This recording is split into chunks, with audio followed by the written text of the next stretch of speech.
Linda, where are you? Oh, God. Okay. Do we all have tears in our eyes yet? Well done, Linda. Stan was the best boss I ever had. And I've had lots of bosses. Yeah. Speak up. Sorry. Can you hear me now? Yeah. Okay. I'm going to shout. I have my hearing aids in, so I talk softly.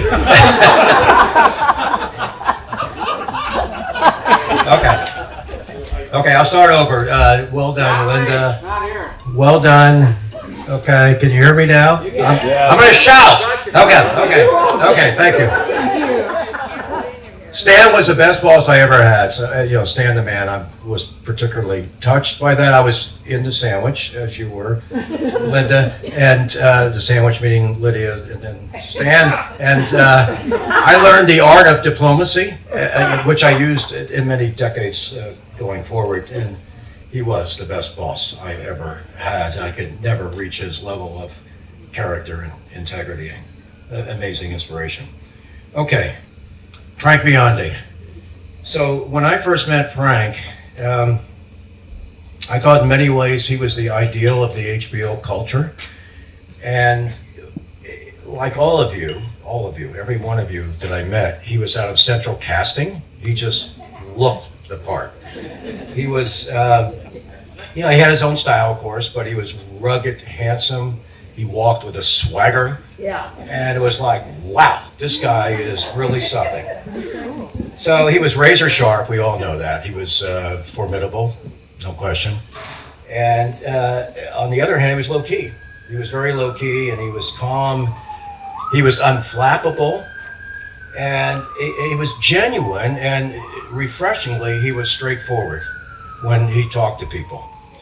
Which, by the way, proved to be a very important attribute when he went on after HBO to work for some crazy people. And he was a counterbalance to those crazy moguls. So I always thought he was like, I don't know, more Gary Cooper, less Tom Cruise. He was more Warren Buffett, less Elon Musk. But his calm demeanor would often lead his opponents, of which were many, of course, to become complacent and underestimate him. But we at HBO knew better. And he was actually incredibly and fiercely competitive, which was often exhibited on the tennis court. So he wouldn't even let Sumner Redstone beat him. Which was an obvious and significant detriment to his Viacom career.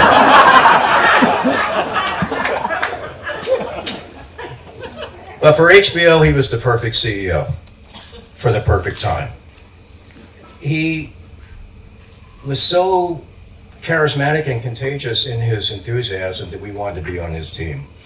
We already knew that we were cool. We already knew that we were revolutionary. We were rebels. But now we were also smart, and we were strategic, and we were taken seriously. And he would throw financial numbers around like Einstein. And, we could barely follow what he was saying. But he also revered the creative side. And there's a LA table here, I hope. But he would often say, I will put my LA office toe-to-toe with any studio or broadcast network in this business. Here, here.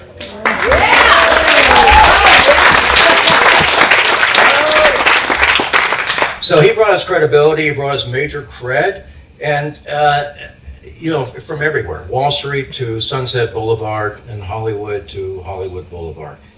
He had gravitas, he had swagger, as I said earlier, he had a mojo. He really had mojo. And he took us to the next step. He took us to the big leagues.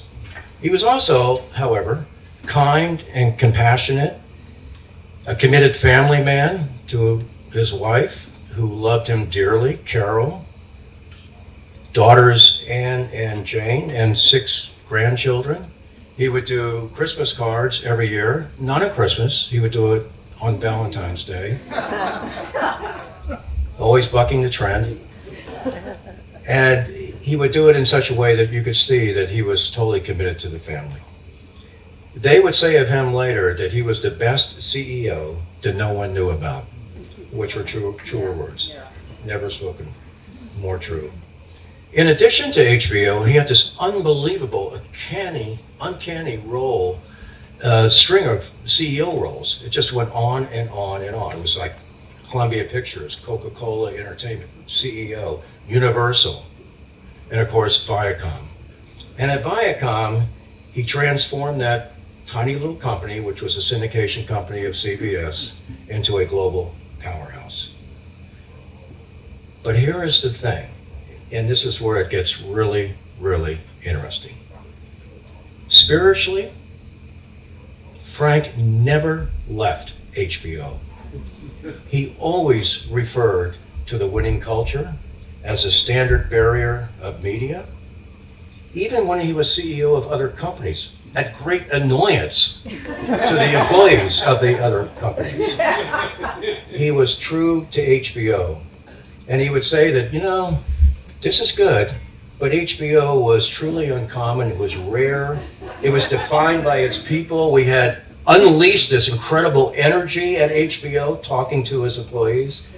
We were similar ages. We had similar ambition. We had similar dreams. And we were winners to his employees at the other companies. And he would say that we were brought together much less by a mission, but by a war cry. It was a war cry, not a mission. He would say that HBO was an unqualified leader of the nascent industry, and we all know this, but we were the engine to the train. So he actually says everything I just said. And where are you, Kurt? So Kurt brought this to my attention. It's a segment on the Cable Center interview. And if you want to see him speak those words, Kurt's got the link and he will give it to you. I divulged my email, so you can email me. Very private person. So while we were both at Viacom, Frank and I would often come to his office and proudly announce, I was out in the field, and I would say, hey Frank, we just launched MTV in China. And he would sit back and respond, yeah, that's pretty good. And I remember that, that China launch was important. But then he would say, but do you really remember the HBO launch in the heartland, Parkersburg, West Virginia, with Dolly Parton? So another time. Nobody remembered HBO. Another time, I came in and I said, hey, Frank, we launched Nickelodeon in Saudi Arabia and put Dora the Explorer from Nickelodeon in a burqa. So he said, yeah, that's pretty good, but remember that trip to Laramie, Wyoming with J.C. Sparkman, and he put us in cowboy uniforms. He even put Tom Oliver in cowboy uniforms. Private school Northeastern. He was wearing his cowboy boots. Or then there was a time I came in and I said, hey Frank, we brought Lady Gaga to Moscow. So he sat back, wow, really? But don't you remember? We had Barbra Streisand in Malibu, in her home, and the food was much better. So I said, okay. So then there was a time that we sat together in Santa Monica after he had left, and we were reminiscing. And I reminded him that on November 9th, 1989, I made a phone call to Frank, and I said, MTV just brought the Berlin Wall down. We are uniting Europe, and we're off to the Soviet Union. So I said, yeah, I do remember. But do you remember? Band of Brothers launched on the shores of Omaha Beach. Where are you, Jeff Bukas? Where are you, Jeff? Okay. So he was there, where we were honoring our D-Day veterans from Easy Company. You remember, we weren't uniting Europe. We saved Europe.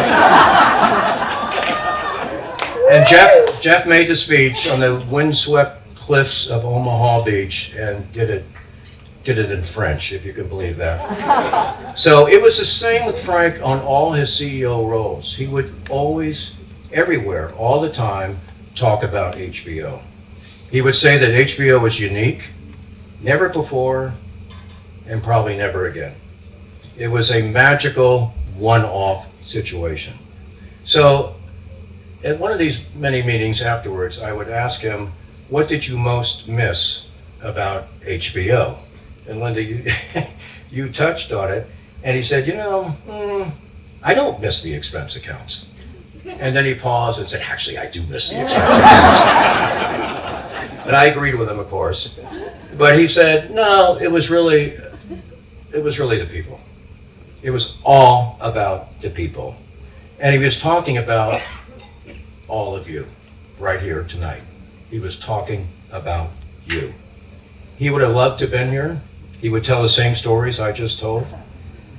He was taken away from us way too early, way too young. And I was thinking, so what is Frank's legacy? What is his true legacy? And obviously it reaches far in many parts of the world. But I think at its core, the core of Frank's legacy is that he never left HBO.